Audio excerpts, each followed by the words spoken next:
I mean, the economy is a little bit volatile. Sometimes it's up 3, and sometimes it's up 1, and sometimes it's down 1. Company profits are more volatile because companies are leveraged, operating and financial. But market prices do this because they're driven by people, by people's emotion, by what we call human nature. And so to figure out when things are going to happen, you would have to be able to predict emotion, which is impossible.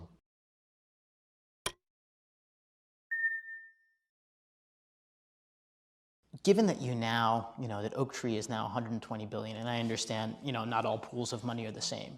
Realistically, given the size of that tanker, how much time would you really need to meaningfully adjust a portfolio? Well, first of all, I appreciate your use of the word adjust, because a lot of people who are less astute than you would say, how long would it take to go to cash? And the answer is going to cash. We don't go to cash, and going to cash under almost all circumstances is stupid. Because among other things, when you go to cash, you have to be right away. Because if you go to cash and prices keep going up for a while, as they invariably will, and returns continue to be positive, you fall so far behind by being in cash that you may even jeopardize your business to stay in business. And you'll certainly jeopardize a lot of your client accounts. So, but you used the term adjust portfolios. And if you read the book, as I hope you will, you'll see that we don't think about when is the turn going to come or when is the bottom going to come. And in fact, when is one of the words I reject in our business, because we sometimes have an idea what's going to happen and we never know when. The turns that matter, you see, the market is a little bit volatile. I mean, the economy is a little bit volatile. Sometimes it's up 3, and sometimes it's up 1, and sometimes it's down 1.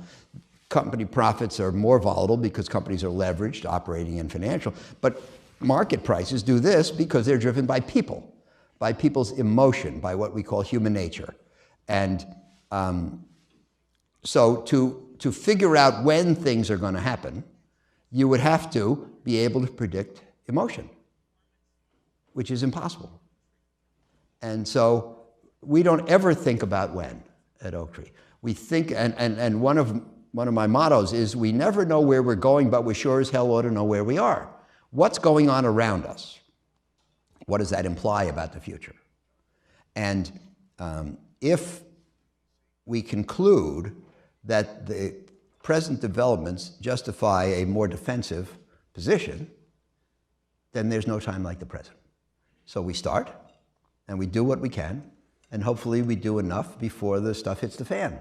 And you talked about, sort of the pain associated with going to cash, and then if you engage in abstention and the market keeps going up, then obviously you underperform. And let's point out one of the most important adages in investing, that being too far ahead of your time is indistinguishable from being wrong. Absolutely, early is wrong, sure.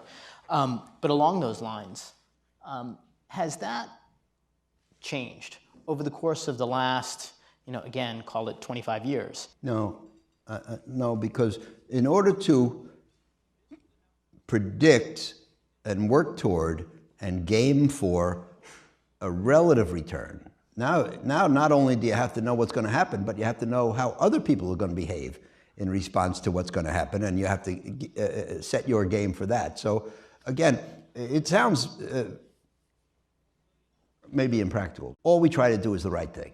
If prices are too high, if risks are too high, if interest rates are too low, then if the economy seems to be getting old, then we try to reduce our risk.